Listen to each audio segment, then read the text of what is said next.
AK-203 assault rifle के बाद रूस अब Igla anti aircraft missile system भी भारत में ही बनाएगा।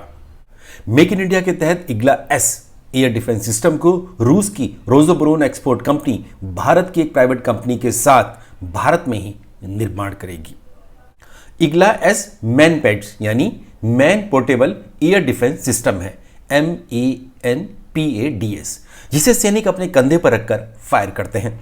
ये कम दूरी के एरियल टारगेट को हवा में ही मार गिराने के लिए इस्तेमाल की जाती है।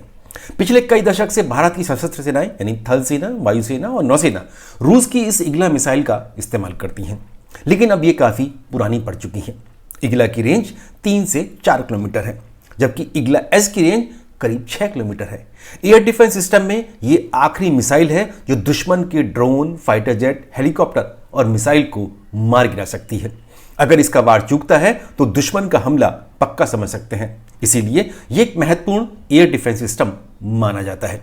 रूस की सरकारी कंपनी रोजोब्रोन एक्सपोर्ट के मुताबिक इग्ला एस मिसाइल सिस्टम को भारत की एक प्राइवेट कंपनी के साथ लाइसेंस करार के तहत भारत में बनाया जाएगा।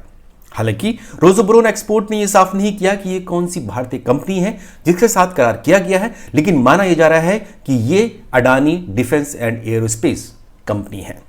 रोजोब्रोन एक्सपोर्ट की माने तो इग्ला के अलावा दूसरे रूसी गोला बारूद का उत्पादन भी अब भारत में ही किया जाएगा, क्योंकि भारत रूस के 350 सुखोई, MiG-29 और MiG-29 के फाइटर जेट के अलावा हेलीकॉप्टर भी इस्तेमाल करता है। साथ ही ग्रेट रॉकेट और ओसा, पिचोरा, S-400 जैसे मिसाइल भी इस्तेमाल करता है।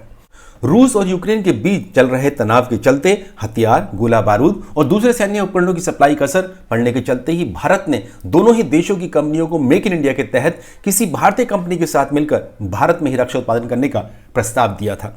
यही वजह है कि रूस की कंपनियों ने भारत के इस प्रस्ताव पर काम करना शुरू कर दिया है। खुद वायुसेना प्रमुख air chief marshal VR Chaudhary ने हाल ही में बताया था कि रूस से आने वाली S-400 मिसाइल सिस्टम की सप्लाई पर रूस और यूक्रेन के बीच चल रहे तनाव का असर पड़ा है, क्योंकि अब भारत और रूस ने डॉलर में लेन देन बंद कर दिया है, जिसके चलते S-400 की 2 बैटरी की सप्लाई देरी से हो रही है। मेक इन इंडिया के तहत हथियारों के उत्पादन के प्रस्ताव के साथ साथ अब भारत और रूस ने डॉलर के काट के लिए एक दूसरा रास्ता भी निकाल लिया है। S-400 मिसाइल सिस्टम की जिन 2 बैटरी की सप्लाई में देरी हुई है, अब भारत उनकी सप्लाई के बदले रूस के लिए 30 कमर्शियल समुद्री जहाज का निर्माण करेगा। इसके अलावा रूस AK-203 असॉल्ट राइफल का निर्माण भी उत्तर प्रदेश के कोरबा यानी अमेठी जिले में कर रहा है। Global think tank Stockholm international peace research institute SIPRI की ताजा रिपोर्ट के मुताबिक पिछले 1 दशक में भारत ने रूस पर हथियारों के लिए अपनी निर्भरता कम कर दी है।